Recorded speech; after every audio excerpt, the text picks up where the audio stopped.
ముఖ్యమంత్రి రేవంత్ రెడ్డి ఇటీవల కాలంలో ఎదుర్కొంటున్న సమస్యలకు ఆయనే కారణం అనే చర్చ జరుగుతోంది.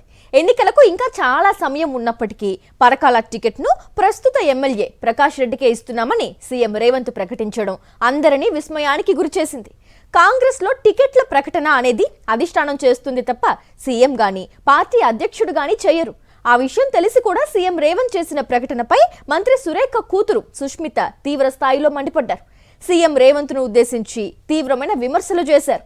ఈ గొడవకు తోడు సీఎం రేవంత్ అమెరికా పర్యటనకు కేంద్ర ప్రభుత్వం అనుమతి ఇవ్వకపోవడం అనేది కూడా చర్చనీయాంశంగా మారింది.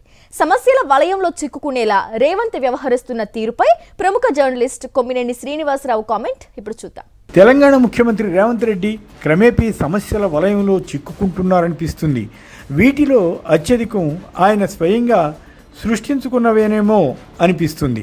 రేవంత్ అమెరికా టూర్కు కేంద్ర ప్రభుత్వం నో చెప్పడం, మధ్యలో యూకే నుంచే వెనక్కి రావాల్సిన పరిస్థితి ఏర్పడడం, కాంగ్రెస్లో అసమ్మతి స్వరాలు పెరగడం, మంత్రి కొండా సురేఖ కుమార్తె ఏకంగా ఆయనపై తీవ్ర ఆరోపణలు సంధించడం తదితర అంశాలు చికాకుగా తయారయ్యాయి. రేవంత్ యూకే, అమెరికాలోని ప్రఖ్యాత విద్యాసంస్థలతో సంప్రదింపులు జరిపి వాటిని తెలంగాణకు తీసుకురావాలన్న ఉద్దేశంతో ఈ యాత్ర పెట్టుకున్నారు. అంతవరకు సంకల్పం మంచిదే, కానీ ఈ టూర్లో ఆయన పెట్టుకున్న మరికొన్ని ప్రోగ్రాములు ఇబ్బందిలో పడేసినట్లుగా అనిపిస్తుంది. భారతీయ జనతా పార్టీ ఎంపీ ధర్మపురి అరవింద్ ఏకంగా రేవంత్ టూర్ వెనుక విదేశీ శక్తులున్నాయంటూ ఆరోపణ చేశారు. ఆ మరుసటి రోజే కేంద్రం రేవంత్ టూర్ను అడ్డుకుంది.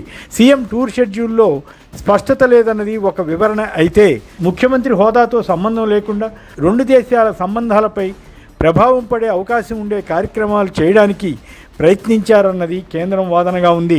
అందుకే రాజకీయ క్లియరెన్స్ ఇవ్వలేదని స్పష్టం చేసింది. దీనికి ముందు రేవంత్ వివరణ తీసుకుని అనుమతికి నో చెప్పి ఉంటే ఎలా ఉండేదో, కానీ కేంద్రం ఏకపక్షంగా అనుమతి నిరాకరించడంతో ఇది బీజేపీ కాంగ్రెస్ల మధ్య వివాదంగా మారింది. కావాలని రేవంత్ టూర్ను కేంద్రం అడ్డుకుందని కాంగ్రెస్ అధ్యక్షుడు మల్లికార్జున్ ఖర్గే ఆరోపించి ఆక్షేపణ చెప్పారు. రేవంత్ ఎదుగుదలను చూసి బీజేపీ ఓర్వలేకపోతోందని తెలంగాణ కాంగ్రెస్ నేతలు పలువురు విమర్శించారు. తనకు అనుమతి నిరాకరించడం తెలంగాణను అవమానించడమేనని రేవంత్ ఆరోపించారు. కానీ బీజేపీ తెలంగాణ అధ్యక్షుడు ఎన్ రామచంద్రరావు మాత్రం ఆ ఆరోపణలను ఖండించి ఇందులో రాజకీయం ఏమీ లేదని పేర్కొన్నారు. గతంలో కూడా కొందరు ముఖ్యమంత్రులకు పర్మిషన్ ఇవ్వలేదని ఆయన గుర్తు చేశారు. ఓవర్సీస్ కాంగ్రెస్ సమావేశంలో పాల్గొవాలని రేవంత్ భావించారన్నది ఒక కారణంగా అనుమతి రాలేదని కొందరు అభిప్రాయపడుతున్నారు. కానీ దానికన్నా రేవంత్ అమెరికాలో అత్యున్నత పదవుల్లో ఉన్న వారిని కలుసుకోవడానికి చేసిన ప్రయత్నాలు కూడా కారణమని అంటున్నారు.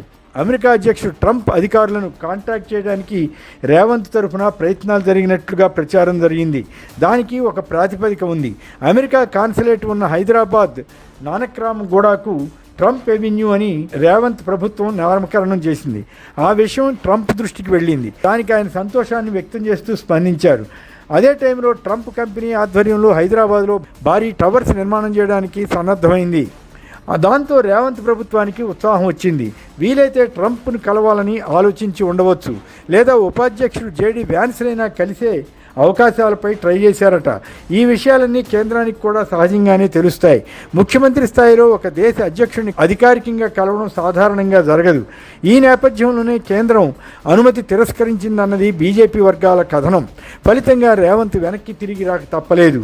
కాకపోతే యూకేలోని కొన్ని యూనివర్సిటీలతో సమావేశమై సంప్రదింపులు జరిపారు. అమెరికాకు తన అధికారులను మాత్రం పంపిస్తున్నట్లు తెలిపారు. లండన్లో ఎంఐఎం నేత అక్బరుద్దీన్ ఓవైసీ కుమార్తె వివాహానికి కూడా హాజరయ్యారట. ఈ విషయాన్ని బీజేపీ నేతలు ప్రచారం చేస్తున్నారు. ఇక కాంగ్రెస్లో కీచులాటలు ప్రజల్లో పార్టీ ప్రతిష్టను దెబ్బతీసేవిగా మారాయి. మంత్రి కొండా సురేఖ కుమార్తె సుష్మిత ముఖ్యమంత్రి రేవంత్ పైన, ఆయన సోదరుడి పైన తీవ్ర ఆరోపణలు చేయడం కలకలం సృష్టించింది. దానిపై కాంగ్రెస్ కూడా సీరియస్గా స్పందించింది. కుమార్తె వ్యాఖ్యలకు గాను సురేఖకు క్రమశిక్షణ కమిటీ నోటీసులు ఇచ్చింది. తనకు ఆ వ్యాఖ్యలతో సంబంధం లేదని ఆమె వివరణ ఇచ్చినా కమిటీ సంతృప్తి చెందలేదు. మరోసారి నోటీసు ఇవ్వగా సురేఖ ఈసారి ఘాటుగానే స్పందించారు. పైగా ఆమెకు కొన్ని బీసీ సంఘాలు బాసటగా నిలుస్తున్నట్లు ప్రకటించాయి.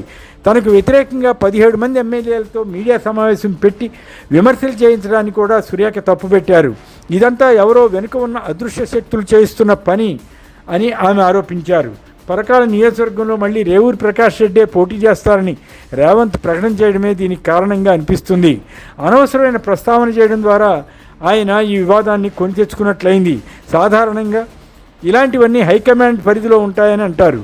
కానీ రేవంత్ చొరవ తీసుకోవటం ఇబ్బందిగా మారింది. 1989-94 మధ్య కూడా 3 గ్రూపులు కాంగ్రెస్లో ఉండేవి. అప్పటి ముఖ్యమంత్రులకు వ్యతిరేకంగా కొందరు, అనుకూలంగా కొందరు ప్రెస్ కాన్ఫరెన్సులు పెట్టి మాట్లాడేవారు. వాటిపై ప్రజల్లో అసహనం కలిగేది. ఇప్పుడు దాదాపు అదే రీతిలో సురేఖకు వ్యతిరేకంగా కొందరు ఎమ్మెల్యేలు రేవంత్ వైపు మోహరించడం విశేషం. అయితే 40 మంది ఎమ్మెల్యేలు మద్దతుగా వస్తారనుకుంటే 17 మందే వచ్చారని బీఆర్ఎస్, బీజేపీలు ప్రచారం చేస్తున్నాయి.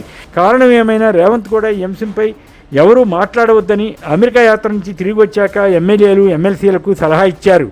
కానీ అప్పటికే జరగవలసిన డ్యామేజ్ జరిగిందని చెప్పాలి. నిర్ణయం హైకమాండ్కు వదిలేయడంతో సురేఖ ఇష్యూ పెండింగ్లో పడినట్లయింది.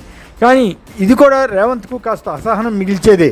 మరోవైపు సీనియర్ నేత చెన్నారెడ్డిపై వనపర్తి ఎమ్మెల్యే మేఘారెడ్డి ఢిల్లీలో ఏఐసీసీ నేతలకు ఫిర్యాదు చేయడం, చెన్నారెడ్డి వర్గం గాంధీ భవన్లో ధర్నా చేయడం కూడా పార్టీకి ఇబ్బందికరమే. ఇక మరో సీనియర్ నేత మునుగోడు ఎమ్మెల్యే కోమటిరెడ్డి రాజగోపాల్ రెడ్డి ఏకంగా అసలు కాంగ్రెస్ వారికే నష్టం జరుగుతుందన్నట్లుగా మాట్లాడడం సంచలనం రేకెత్తించింది. విశేషం ఏమిటంటే ఆయన కూడా కొంతకాలం మధ్యలో బీజేపీలోకి వెళ్ళి వచ్చారు. రేవంత్ టీడీపీ నుంచి వచ్చి ముఖ్యమంత్రి పదవి పొందడాన్ని ఎప్పటి నుంచో కాంగ్రెస్లో ఉన్న పలువురు నేతలు జీర్ణించుకోలేకపోతున్నారు. దానికి తగినట్లే రేవంత్ కూడా తనతో పాటు టీడీపీ నుంచి వచ్చిన వారినే ఎక్కువగా నమ్ముతున్నారన్నది వీరి భావన. ఏపీ ముఖ్యమంత్రి చంద్రబాబు నాయుడు డైరెక్షన్లో పనిచేస్తున్నారని వారు విమర్శిస్తున్నారు. అందుకు ఉదాహరణగా ఇటీవల జరిగిన ఒక రోడ్డు ప్రమాదం ఘటనను కూడా ఉదహరిస్తున్నారు. ఏపీకి చెందిన జనసేన ఎంపీ లింగమనేని రమేష్ కుమారుడు సంజోష్ కార్ ర్యాష్ డ్రైవింగ్ వల్ల ఒక యువతి మరణించింది. ఆ కేసులో సంజోష్ను రక్షించడానికి తెలంగాణ పోలీసులు ప్రయత్నించారన్న ఆరోపణ గుప్పుమంది. జాతీయ మీడియాలో సైతం రేవంత్కు, చంద్రబాబుకు మధ్య హాట్ లైన్ నడుస్తోందని, అందువల్లే ఎంపీ కుమారుడిని అరెస్టు చేయలేదని కథనాలు, వ్యాఖ్యలు వచ్చాయి. అయితే కాంగ్రెస్ అధిష్టానం బలహీనంగా ఉన్న నేపథ్యంలో రేవంత్కు ఈ పరిణామాలేవి ప్రస్తుతానికి ఇబ్బంది పెట్టకపోవచ్చు. కానీ 2028 ఎన్నికల నాటికి రాజకీయ అంశాలతో పాటు ప్రభుత్వ పరంగా ఎదురవుతున్న 22A అనండి, ఇంకా మరి ఇతర సమస్యలు అనండి, అవన్నీ ఏ రూపు దాల్చుతాయో అన్న ఆందోళన కాంగ్రెస్ పార్టీలో ఉంది.